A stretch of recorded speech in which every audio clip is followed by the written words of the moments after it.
Mga Buhat Kapitulo 13. Sa iglesia sa Antioquia, dihay mga propeta ug mga magtutudlo nga si Bernabe, si Simeon nga giangga ag Negro, si Lucio nga taga Cirene, si Manain nga namatuto uban ni Gobernador Herodes, ug si Saulo. Usa ka adlaw ni ana, samtang nagsimba sila sa Ginoo ug nagpuasa, miingon kanila ang Espiritu Santo, "Igahin alang kanako si Bernabe ug si Saulo alang sa buluhaton nga maoy hinungdan sa pagtawag ko kanila." Busa, nagpuasa sila ug nagampo ug gipandungan nila sa ilang mga kamot si Bernabe ug si Saulo, ug unya ilang gipalakaw sila. Busa, minanduan sa Espiritu Santo si Bernabe ug si Saulo nangadto sa Seleucia, ug gikan didto milawig sila ngadto sa pulo sa Sipre. Sa pag-abot nila sa Salamis, giwali nila ang pulong sa Dios sulod sa mga sinagoga sa mga Hudiyo. Uyog kanila si Juan Marcos silbing katabang. Gilukop nila pagtaak ang isla hangtod sa Papos, diin ilang gikahinagbo ang usa ka salamangkero nga ginganlag Bar-Jesus, nga usa ka Hudiyo nga nagpatuo nga propeta. Higala siya sa gobernador sa pulo nga si Sergio Paulo, usa ka tawo nga hait og salabutan. Gipatawag sa gobernador si Bernabe ug si Saulo kay gusto siyang mamati sa pulong sa Dios. Apan gibabagan sila sa salamangkero nga si Elimas, kini ang iyang ngalan sa Grego, kay dili man siya buot nga motuo ang gobernador. Unya si Saulo nailhan usab sa ngalan nga Pablo, nga puno sa Espiritu Santo, mitutok sa salamangkero ug miingon kaniya, "Anak sa yawa, kaaway ka sa tanang maayo, napuno ka sa tanang matang sa kadaotan ug limbong, ug kanunay kang naninguha pagtuis sa kamatuoran sa Ginoo. Karon silutan ka sa Ginoo ug mabuta ka og dugay-dugay nga dili makakita sa kahayag sa adlaw."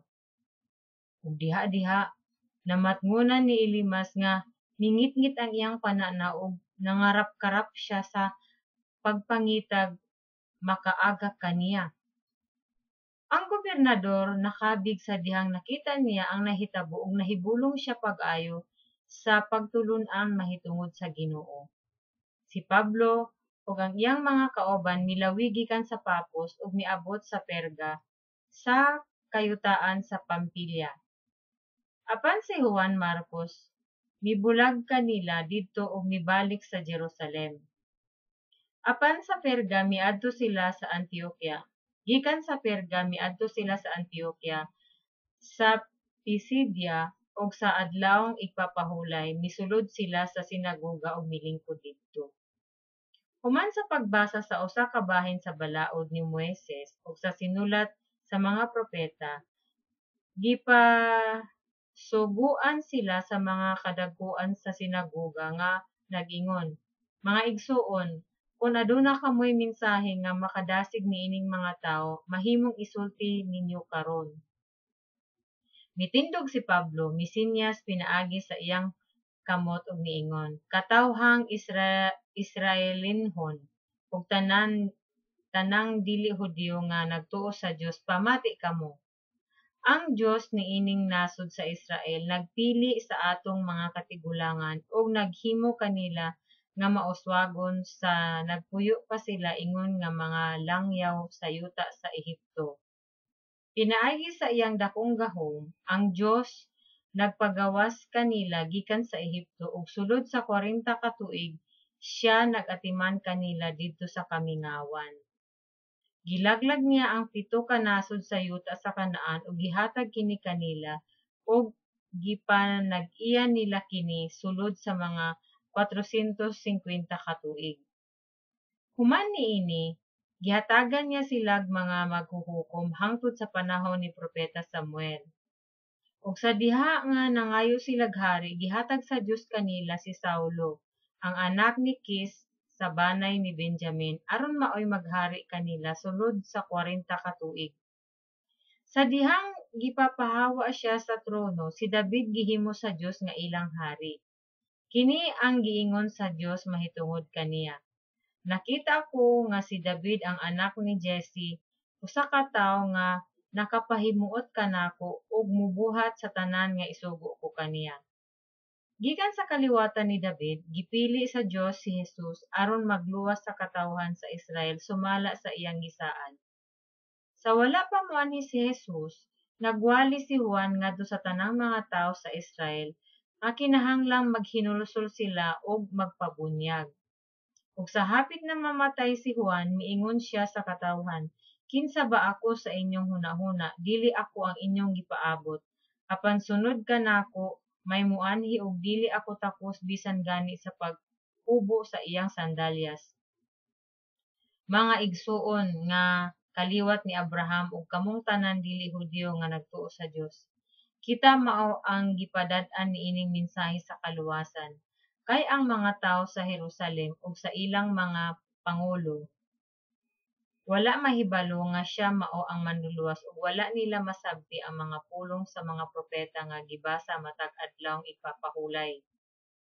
Apan sa dihang gisilutan nila si Jesus, natuman nila ang mga pulong sa mga propeta. Ug bisan wala sila nakitang katarungan sa pagsilot kang Hesus sa kamatayon, ilang gipangayo gikan ni Pilato nga patyon siya. Ug human nila mabuhat ang tanang gisulti sa kasulatan, mahitungod kaniya, gikuha nila siya sa krus ug gilubong.